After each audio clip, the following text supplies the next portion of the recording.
Hello, Essential Strong. I'm back with another episode, and I'm happy to be back on the podcast, back on my channel. I'm trying to make this more of a common thing this year, but this episode is about being sensitive.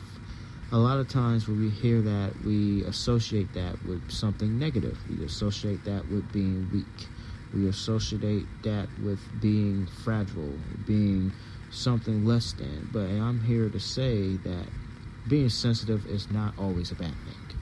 A lot of times when people say, oh, you're so sensitive, they're typically trying to gaslight you, and they're trying to not be accountable for what they said and done that they know that was wrong.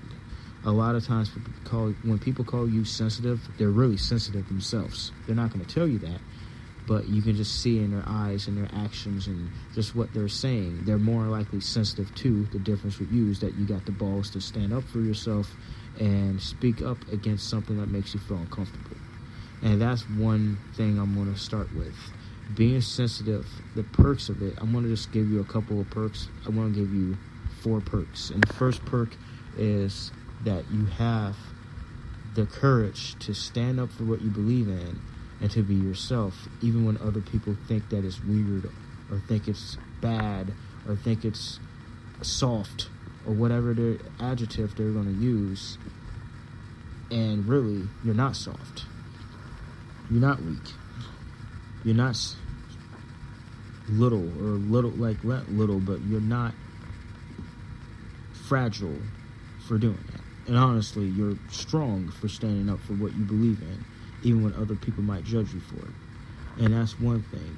If you're uncomfortable with something and it's actually something towards you, it's different to be sensitive to like somebody's shirt. Oh, I don't like the color of your shirt. That's bad. That's something that's something you shouldn't be sensitive towards, because it's not harming you. It's not harming anybody. It's not harming the person that's wearing the shirt.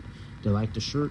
You can't get upset that they're wearing it. It's harmless. If it's like a bright orange shirt, a dark blue shirt, that's something that you can't be sensitive about because it's not harming you. Nothing's directly happening to you or happening to anyone. But if someone's name calling you and they so-called using that as a joke, or I'm joking around with you, and they're saying that and they're making it sound like you're supposed to be okay with it, and they're saying that like it's some type of excuse for you to just let it slide, you have the right to tell that person, hey, I don't like these jokes. Please stop. Or can you stop? Or can you just leave me alone? Can you not joke with me? I don't like it. Can you please tone it down? You have the right to say that. And if they call you sensitive for that, then really they're the ones sensitive, because they're the ones really feeling bad about what's happening. And they're feeling even worse that you have the power and the courage to address it in the way that you address it. So first thing is, if you are sensitive, everyone's sensitive, no matter who they are. The people that are calling you sensitive are sensitive themselves. But if you're expressive and sensitive and expressive, that's the best way to put this. Then one good thing is you have the courage and the confidence to speak up against something that makes you feel uncomfortable.